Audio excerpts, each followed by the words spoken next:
I relate much better. I mean, now I'm 50.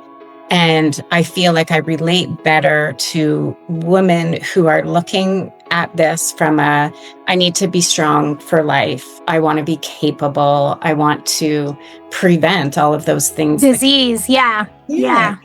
Rather than I need to lose weight and look better. I'm not saying we don't like that. The wonderful thing is that's the benefit of actually doing all the things to be strong and capable for life. Yeah. You end up looking good. But I think the mindset, there's just a shift. And I feel like women over 40 have that shift. And so I relate better to them. And for me, having the transition, my own transformation through that time, starting when I was 44, 45. Yeah. It's not too late. And I love showing other women that it's not too late. And also helping them uncover how strong they really are, because I think we don't know that yet. Welcome to Muscle, Strength, and Menopause, the podcast for women over 40 who refuse to accept that nothing works anymore. I'm your host, Sarah Frenza, a certified nutrition coach, fitness expert, and hormone and menopause specialist, and the founder of the science-backed Hourglass Body Method. After losing 50 pounds in my 40s and helping hundreds of women transform their bodies and life, I'm here to show you the real way to lose fat, build muscle, and get stronger in midlife without burnout, starvation, or shame. If you're tired of fighting your hormones, struggling with stubborn belly fat, or wondering if it's too late to build the strong, confident body you want, you're in the right place. Each week, we'll break down the science, bust the myths, and share the exact strategies that are working right now for women in perimenopause and menopause.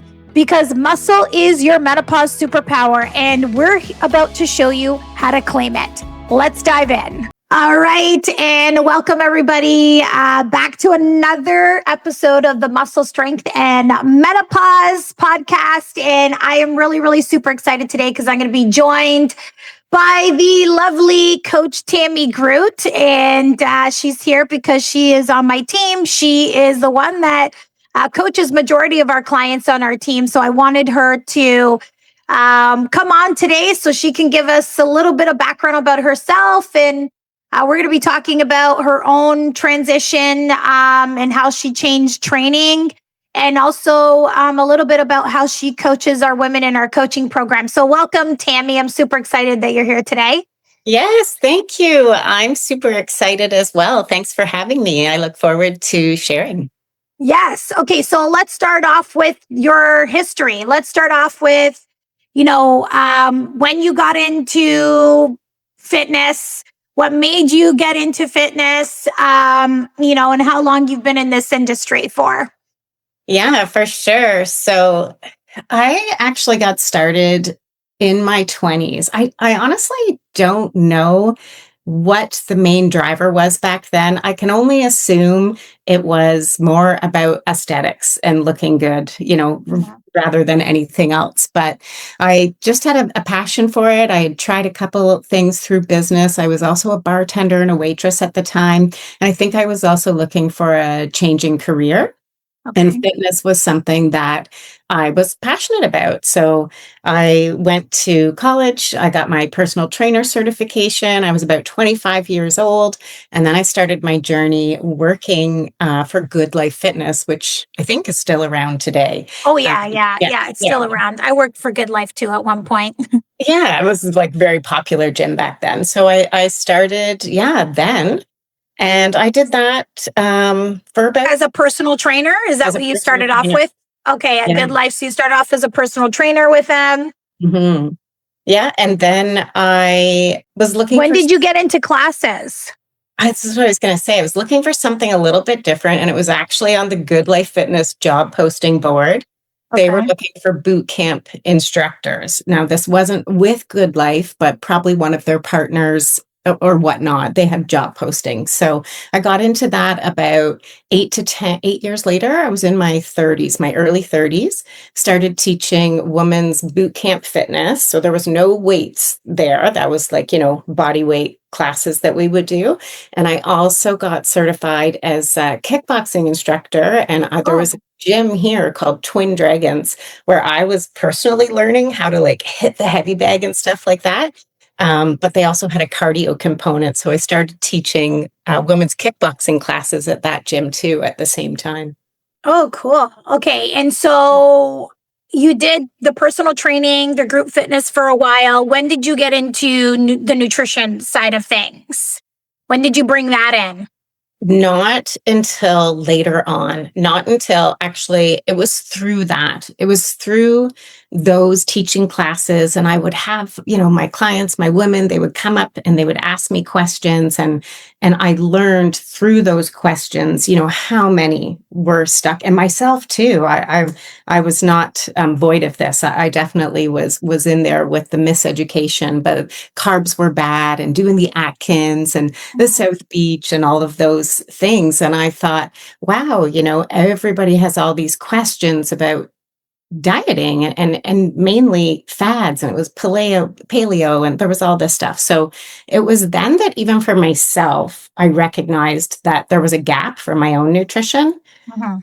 Lots of times I would be teaching classes, and when I was done, I was like, very close to fainting mid-class or after. And Oh, I wow. didn't really recognize the connection between how you were fueling yourself and how you performed, right? The Yeah. energy that was needed.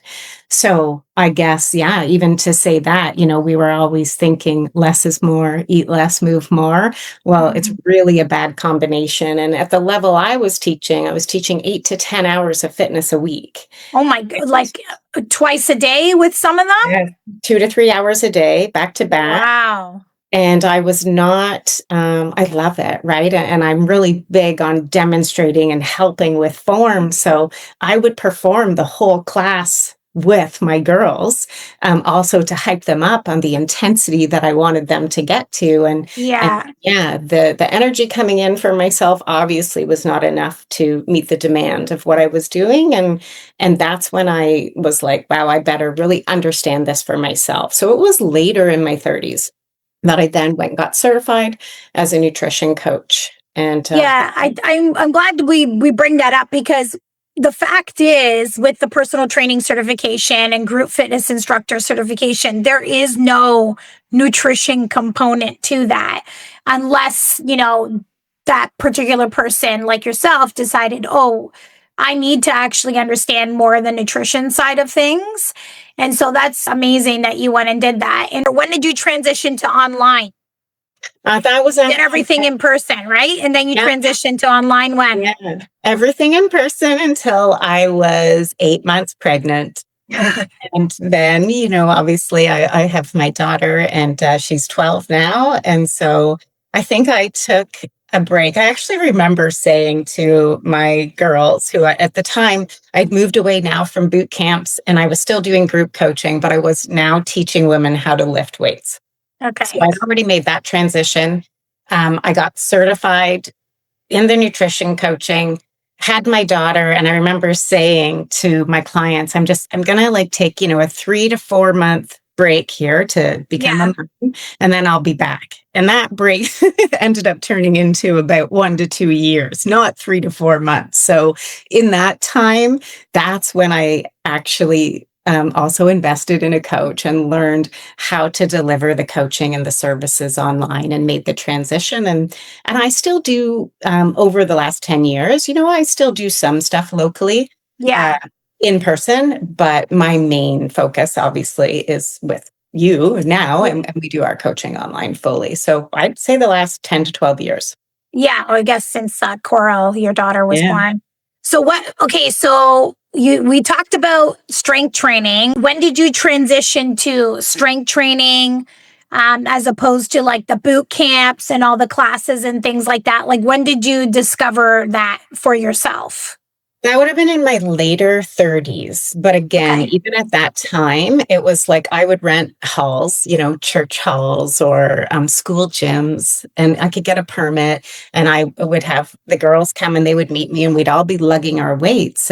But we're not bringing like super heavy weights. So we had 5, 10, maybe at a max 15-pound dumbbells that Okay. lifting, and those were more based on like form and technique classes, but I feel like they still had a bit of a, endurance and cardio aspect to them. It really wasn't the lifting that we now know is so important for us to be doing, which was the progressive overload, taking your rests and really training to build muscle. At the time, I think it was still like training to exercise. So Yeah.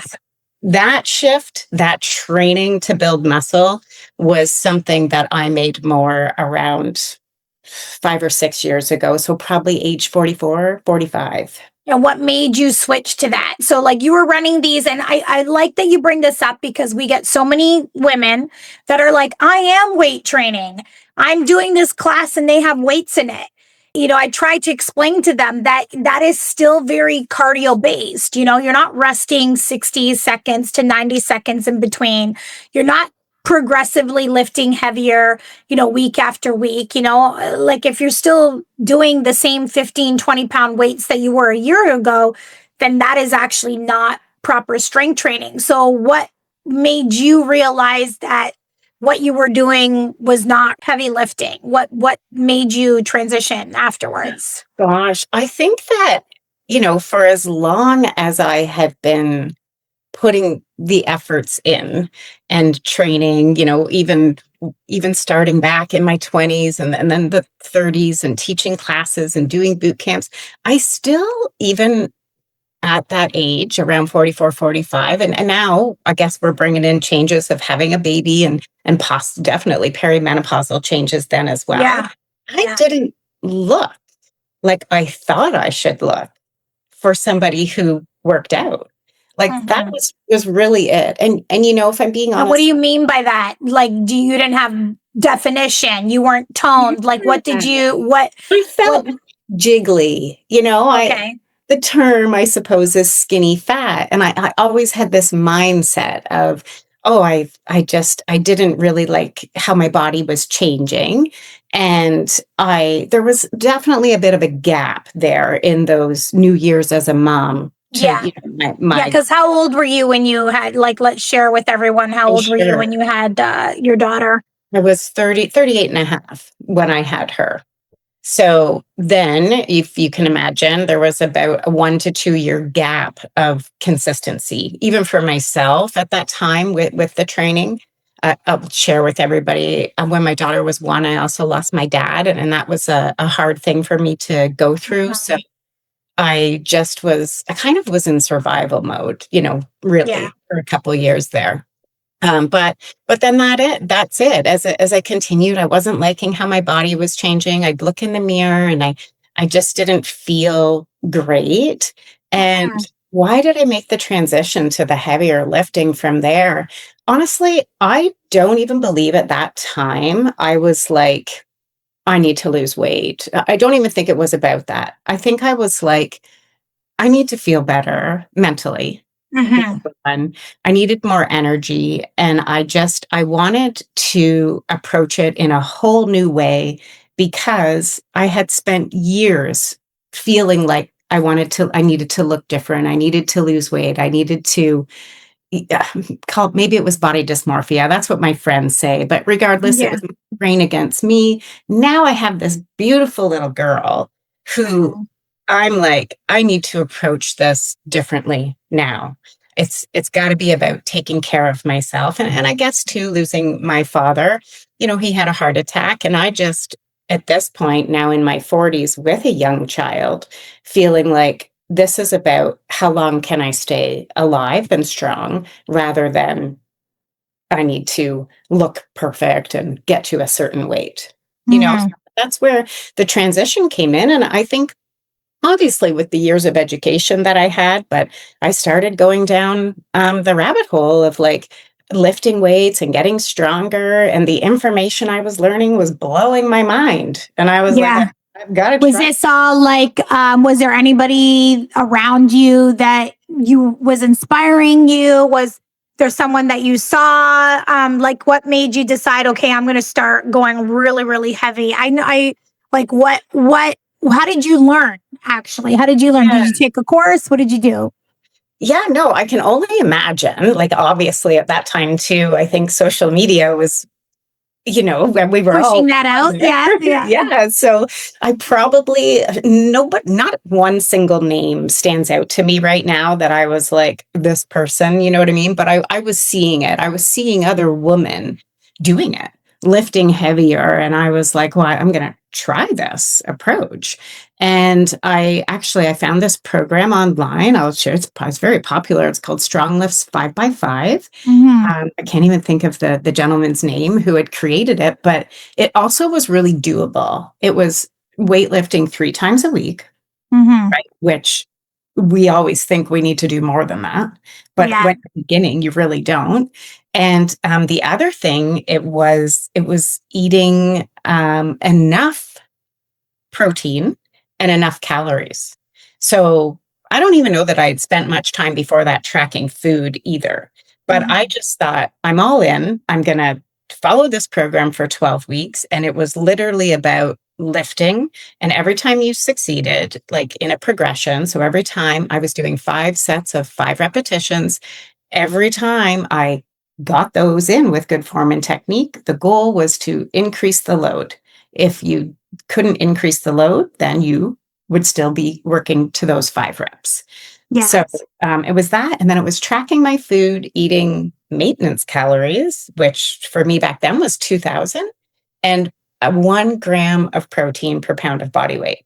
So I tracked that and it was like, it was free. On what? Like My Fitness Pal? Yeah, I Yeah. just used Okay. my fitness pal at the time.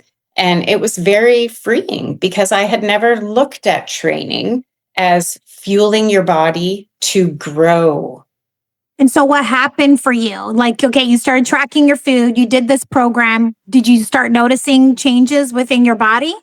Well, first I just noticed that I felt better. I felt Yeah. more, positive. I had energy. My body felt better. I wasn't having aches or pains or anything like that. And I think I was just in disbelief that like one could do it this way. And Mhm. I felt very satisfied. I always felt like I had plenty of room to eat what I wanted to eat. And yeah, I always say this. I wish I had taken photos when I very first started because Yeah. I mean, I do have some, but not from that specific month and time that I started. But yeah, so I did that program. It was like September to November into Christmas, and but I actually ended up losing a couple pounds on the scale, but Mhm. I just felt so much more stronger and really mentally I felt better. So then at that time, that's when then I started getting into for myself leaning out and building phases. But I 100% started with, I guess, a build, not knowing, right, that that's what I was doing. Yeah. And just for our listeners, a build is where we are eating at maintenance calories or more and focusing on building lean muscle mass.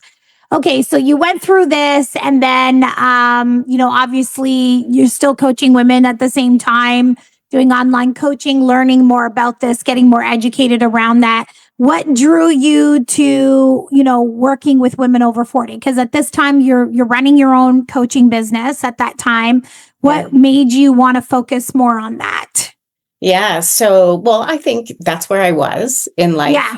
Yeah. And, I had felt like even for myself, wow, my goals are so much different today than they were 20 years ago, even probably 10 years ago.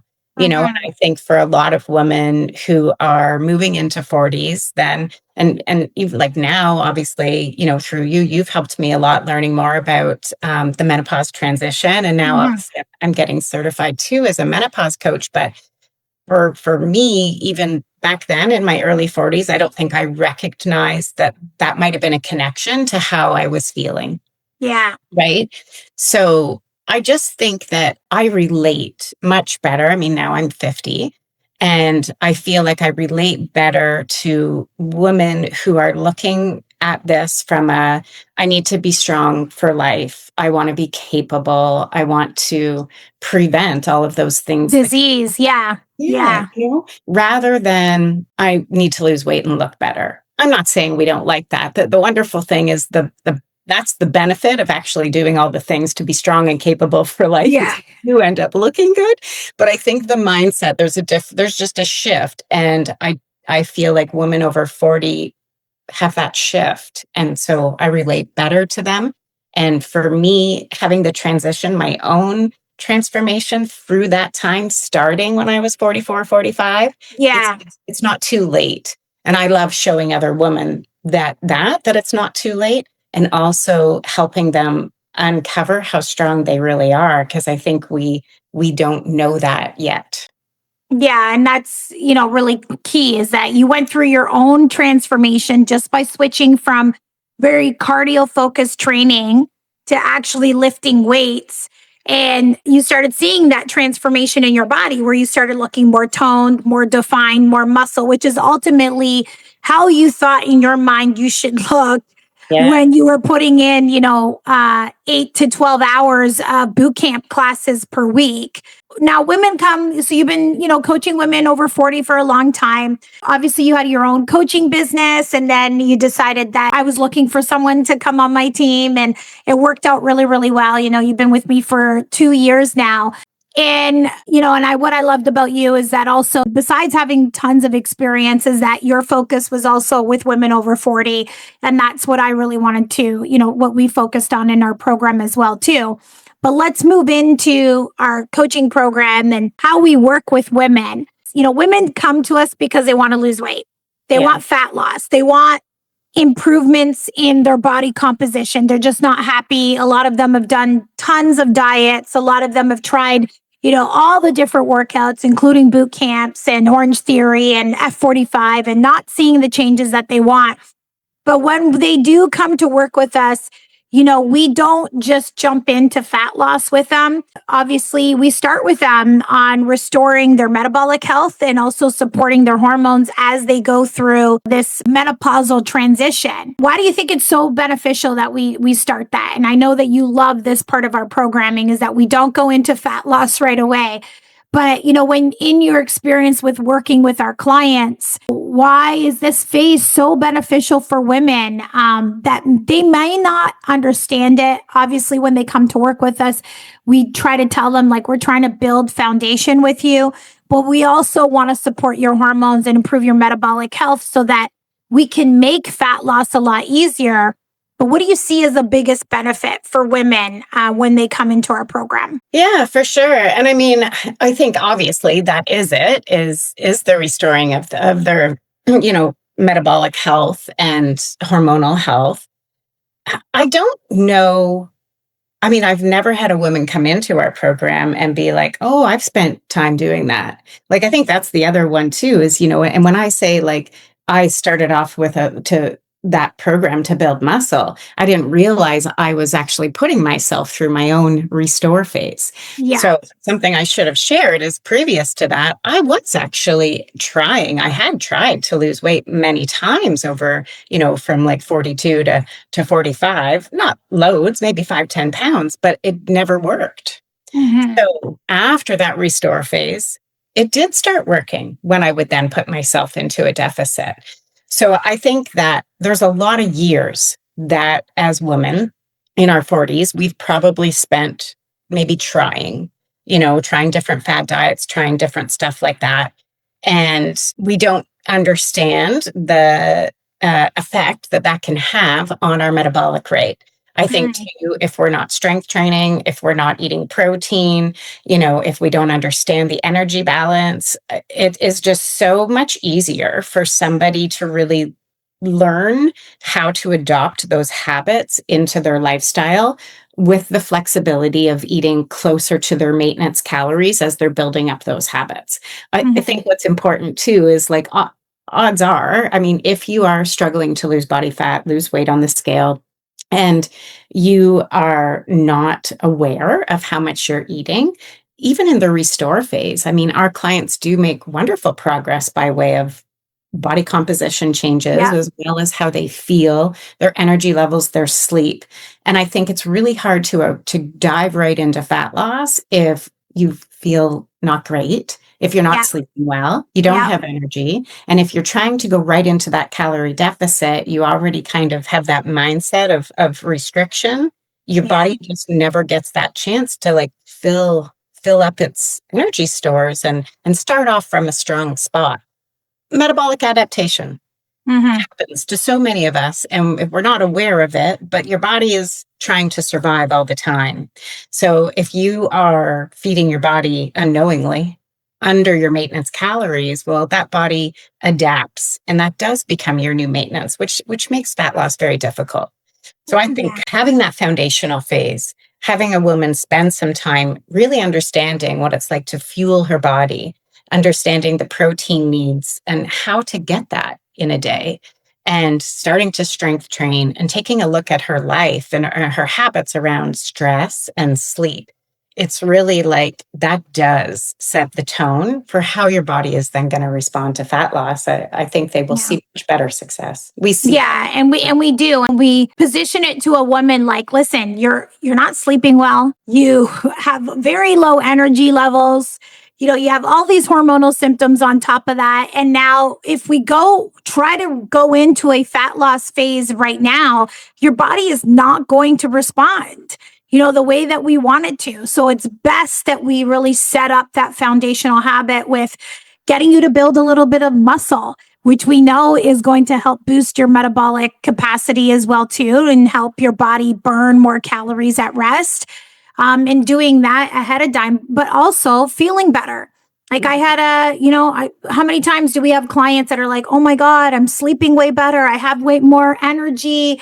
I'm actually lifting heavier in my, I don't feel like I'm drained walking out of a workout anymore. Like all of these things matter, and it's directly correlated. These biofeedback markers that we see is directly correlated to how your body's doing hormonally and also metabolically as well too. So Yeah. once we start seeing all of those improvements and sharing with our client, like, hey, look, do you have energy crashes anymore in the afternoon? And they're like, no, actually, I don't. I feel amazing. How are your hunger and craving? Like, do you have any more cravings anymore? That's typically what we see within the first, couple weeks of our clients working with us, because they're actually eating the right amount of protein that they need to be eating. Yeah. Oh, and my favorite is they're like, God, this is so much food. I mean, women you don't recognize when you are fueling your body with ample protein and whole Whole food. foods, yeah. 80% of the time, you can actually feel so satisfied. Yeah. And I think many clients are really surprised. They're also surprised by the amount of protein that they actually need to be eating. And I know that we just started a 28-day challenge, but one of the most common things that we see with women is that they think 100 grams of chicken equals 100 grams of protein. And so for a long time, a lot of women are eating, let's say they weigh out 100 grams of chicken and then their next meal is 100 grams of, let's say, steak or fish or whatever, or 100 grams of Greek yogurt. And they think, oh, I've eaten 200 grams of protein today. But in actuality, it's like, no, that 100 grams of chicken is probably closer to about 30 grams of protein. And that 100 grams of Greek yogurt is probably closer to 10 grams of protein. Yeah. So you've only had 40 grams of protein, and these women think that they're getting enough in. And that plays a big, big part in the fact that, we're already losing a significant amount of lean muscle mass due to the loss of estrogen that happens in this menopausal transition. Now, on top of that, you don't eat enough protein, which means you're just not supporting your body and trying to preserve as much lean muscle mass as possible. But then you come into our program and then we get you to start doing that in addition to strength training properly in a way to stimulate muscle growth. We see some really fascinating things that happen within that first little period. Walk us through, in your experience with a few of your clients, what happens when a new client joins our one-on-one program? What are the first few weeks like for them in terms of like how they're feeling and what's going on with them? Yeah, for sure. So I think that that is really a big one is like obviously, we give our clients the meal plans and the substitution sheets. So it makes it really easy for them first to understand one, how much they should be eating, two, the breakdown of those foods so that they are getting enough protein. And then our meal plans, they are always really based on about 80% whole foods. So Yeah. we're eating for health, we're eating for satiation, we're eating for supporting our training and muscle maintenance, and then growth. And of course, we're teaching them how to train to build muscles in their training as well. So I think for a lot of them, they come in, it's always that number one, cravings really Yeah. disappear. I think that's the biggest one. They don't feel hungry, and we monitor that right away with them too. So if you are feeling true hunger, and I say true hunger because we know there's cravings, hunger felt in your head, and then there's true hunger like felt in your belly. But working with them and really trying to find what is that demand for their activity levels, their work, what their day-to-day life looks like, and of course their training. So helping them fuel their body to closer to those maintenance calories, their energy goes up. For many of them too, I find the sleep is a big deal. I think a lot of women, I didn't know this, but we underestimate how our nutrition can even affect our rest and our recovery, Yeah. right? With Yeah. blood sugar imbalances and whatnot. So yeah, those would be like the main things. And just overall, they feel satisfied. And, I think it's great that we also incorporate that 10 to 20% of fun food, things like ice cream or whatever somebody wants to have. A lot of women, and for myself too, I remember, when I first got a meal plan like this, and I was like, you mean to say I can eat ice cream 4 days a week? Like, Yeah. I was like mind blown because I think we always have this list of good food and bad food, and Yeah. it really doesn't have to be that. So I think that the ladies who come in, they find that phase really freeing. And I love coaching that phase for sure and helping them open their mind to it. Because the other thing, what do they notice? Like, no, for some, I mean, the scale does go down mainly Yeah. because they're eating better quality of foods. Yeah. They More really, protein, yeah, which more is more protein. higher thermogenic for them. They're burning more calories just by eating more protein. Totally. And because it's higher quality foods, they probably are actually eating less than what Yeah. they were previous, but feeling like they were eating so much less. Now they're eating less, but feeling like they're eating so much more. But body composition changes. Their clothes start to fit better. Some of them do lose body fat. Some of them do gain a little bit on the scale, but their inches go down, their clothing sizes go down. Mhm. So I think it's obviously very beneficial metabolically, hormonally, and for how somebody's feeling. But I think it's also really beneficial for a woman to understand that the body composition changes she's after is more likely fat loss, not weight loss.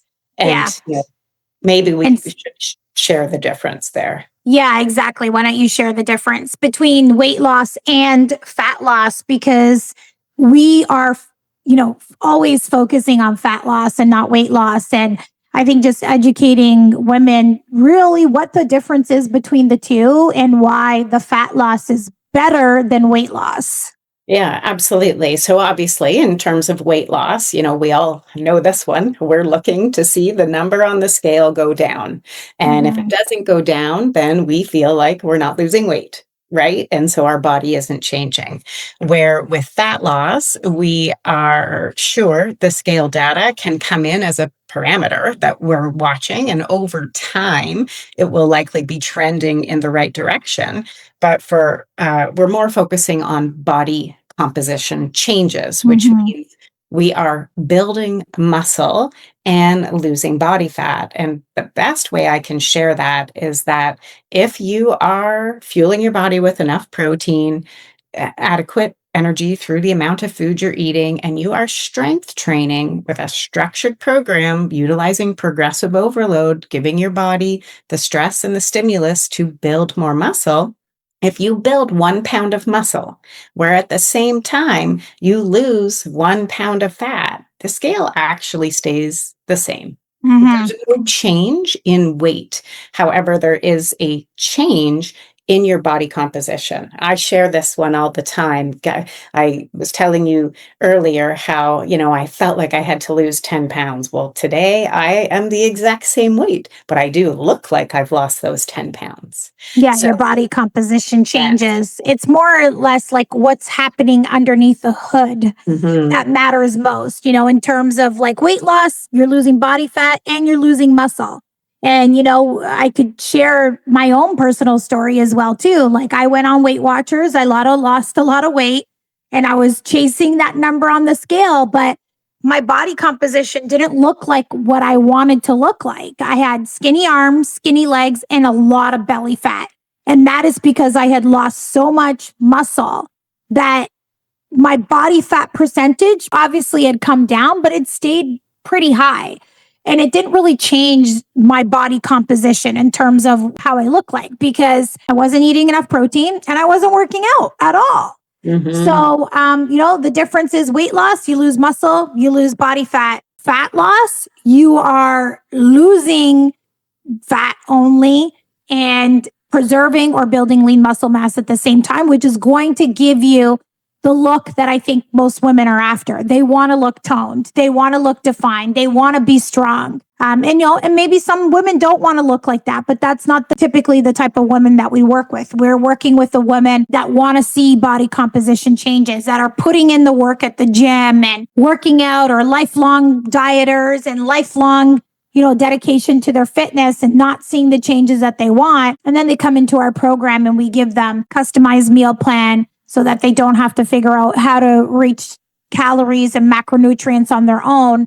We make it very, very easy for them. And so that we can help them, build that muscle and see those changes in their body. Yeah. And I mean, at this stage of the game, we work with women who are in their 40s, 50s, and 60s. I mean, lots of weight loss fast is dangerous, right? Because guaranteed, sure, some of that will be body fat, but probably half of it will be your lean muscle mass. And that is the stuff you want to keep for as long as you possibly can and build some more. So we are team fat loss all the way over team weight loss. Oh, yeah, 100%. And really helping our clients build that hourglass shape that we talk about all the time. The rounded shoulders, the V taper back, the smaller waistline, the lifted glutes, which the only way you can get that is if you're building muscle.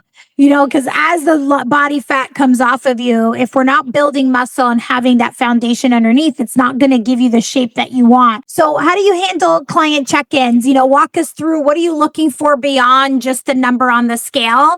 What are you exactly looking for when clients check in with you in terms of, are they making progress?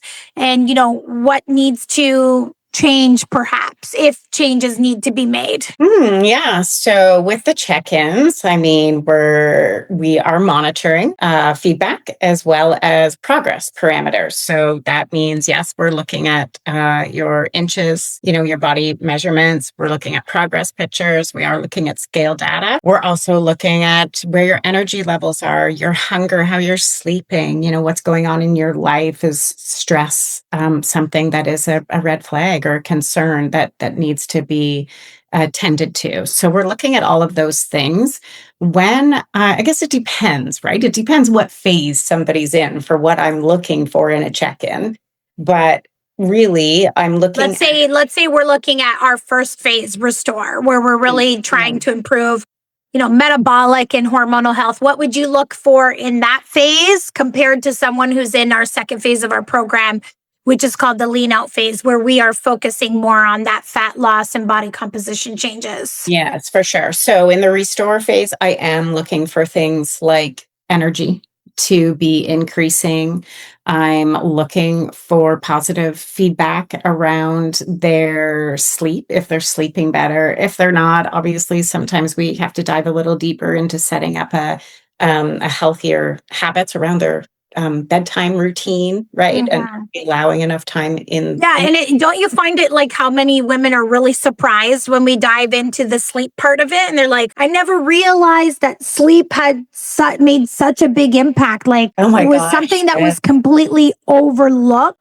And I mean, Mhm. I will be honest, in my own journey as well, too, that was something that I never thought about. How can sleep, how does this relate to, me wanting to change my physique? Like, how does this relate at all? And so when we talk about the sleep, I find it very interesting that a lot of our clients are surprised about that we're looking at, what does your bedtime routine look like? What time are you going to bed? What time are you waking up? Like, because a lot of them, and they're like, why are you asking me these questions? Well, no, these are really important questions because lack of sleep will affect insulin resistance. And we already know that, women we do have insulin resistance as we go through that perimenopausal, menopausal transition due to the loss of estrogen. So that is happening. And it also affects your cortisol, which are both two hormones that we are trying to support and perhaps balance out before we go into that fat loss phase.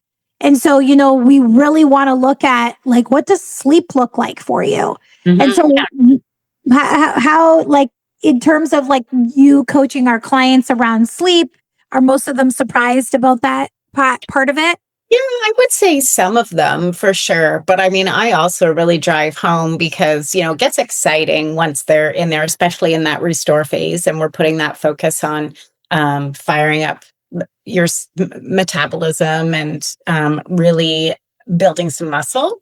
Because if you're training and training itself is a good stress that we do put on the muscles, but we are really breaking them down to build stronger. So I always ask them, like, when do you think they do that? Because they do it when you sleep, right? So it's so important for the training. I think most of us feel or thought, well, my body is changing when I'm working out, right? Mm-hmm. And really what's happening is we are sending the signal to your body to like, hey, we need to build muscle. But if we're not recovering, if we're not sleeping, AKA sleeping well, it's going to be very hard for your body to make those body composition changes, even when it comes to fat loss as well, too. Yeah, definitely. So in that restore phase, that's what I'm like the check-ins. I'm looking for where their energy's at, their sleep. I'm putting a lot more of attention into the biofeedback markers around the hunger, around the sleep, around their stress, and really we're spending time there setting up habits. And also I am looking at their progress data because like in that restore phase, I'm trying to help somebody fuel their body up to, where energy coming in from food is matching energy coming out. So if I am seeing signals of like, body fat loss, then I'm slowly and gradually increasing the food amounts that they're eating. And can be really fun to have somebody who has never done that because they think, oh, I could never eat that much food, or, it feels like so much food. Meanwhile, I just had one of my clients, I started her on this path, and in her first week she dropped 5 pounds, and she's like, I'm so full. And I'm like, we're in a calorie deficit. We need to eat more food.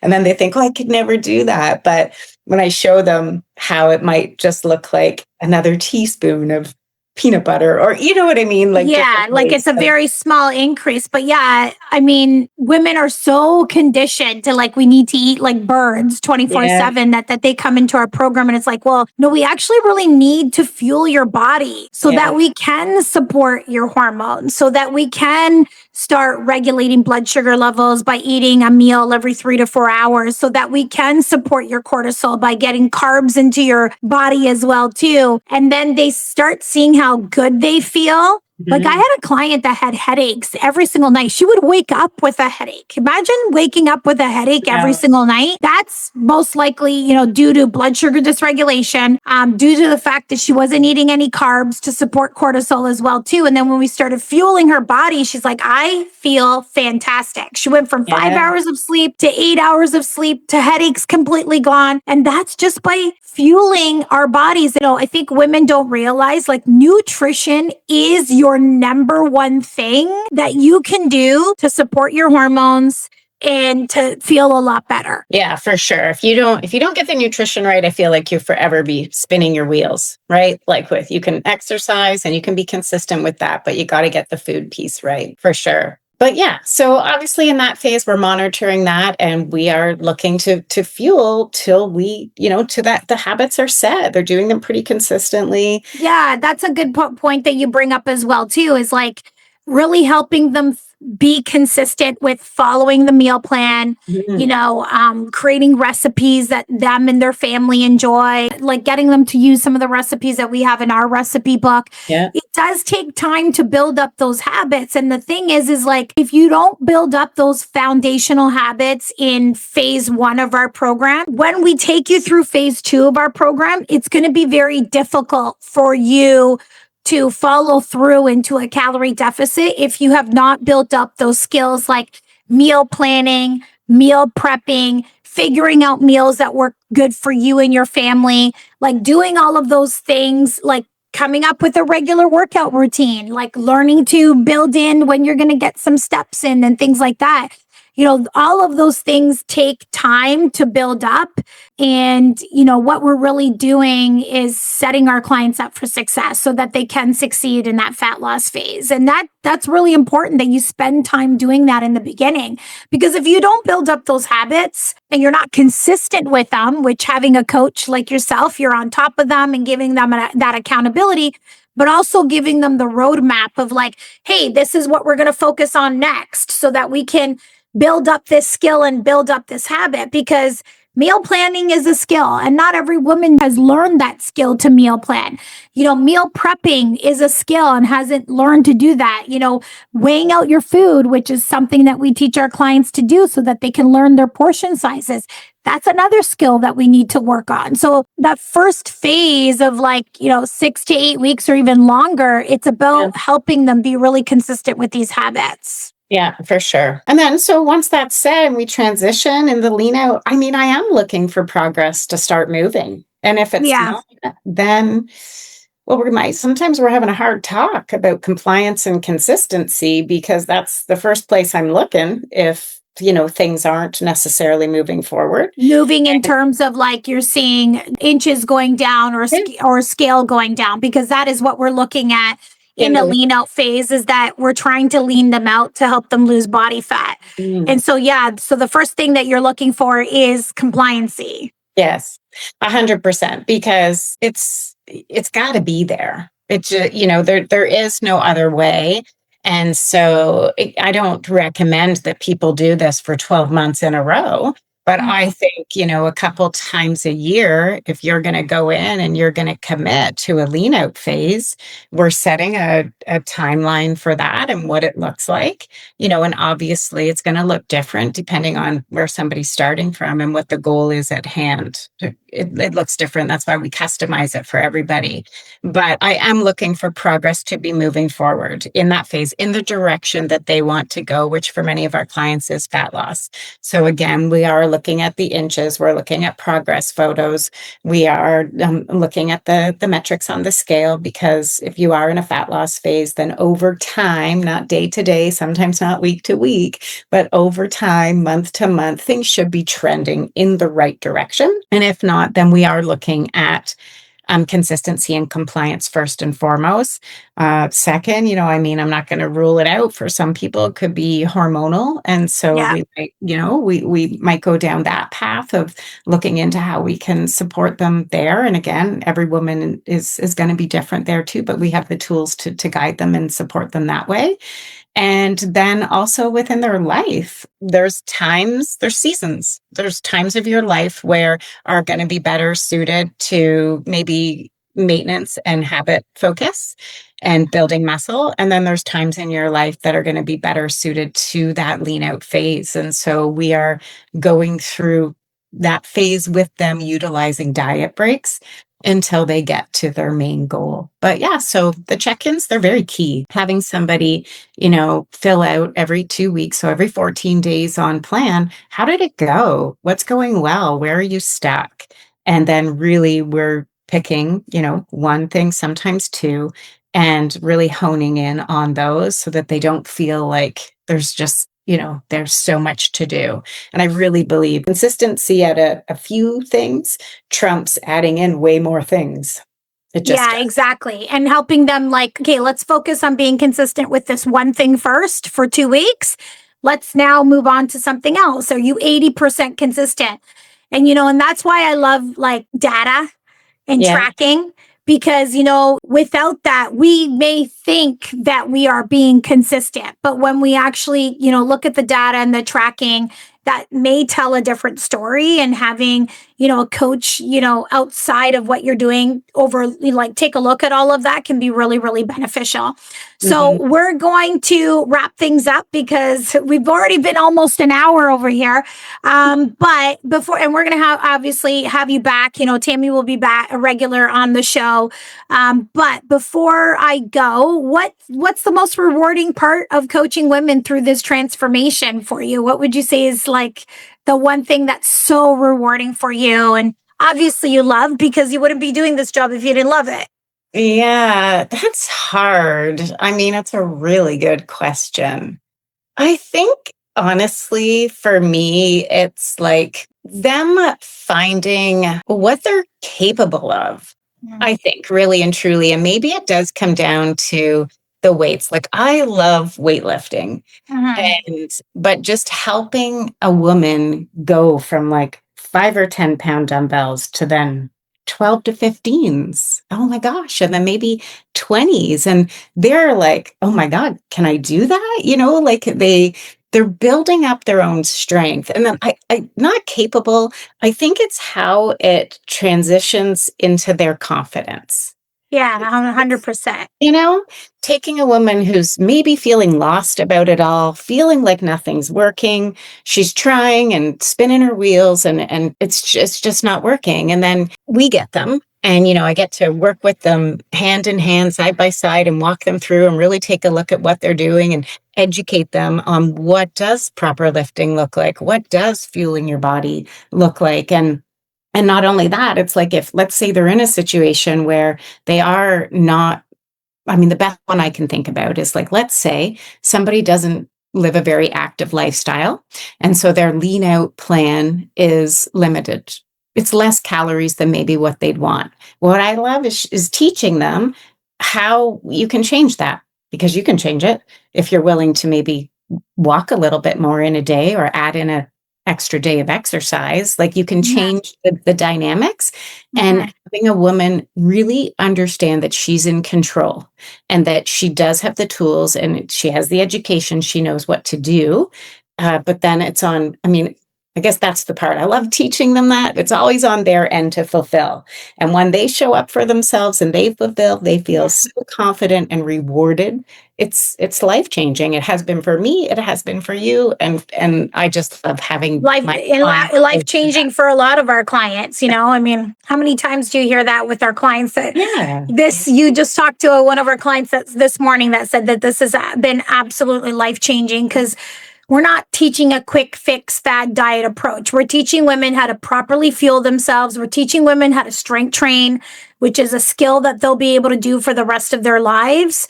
And, that it is really rewarding seeing them have that control and take back that control of their own health and fitness and being the driver in that seat. And we just get to, guide them along the way. So thank you, Tammy, for joining me today. Thank you for everything that you do for our clients. I know all of our clients love working with you.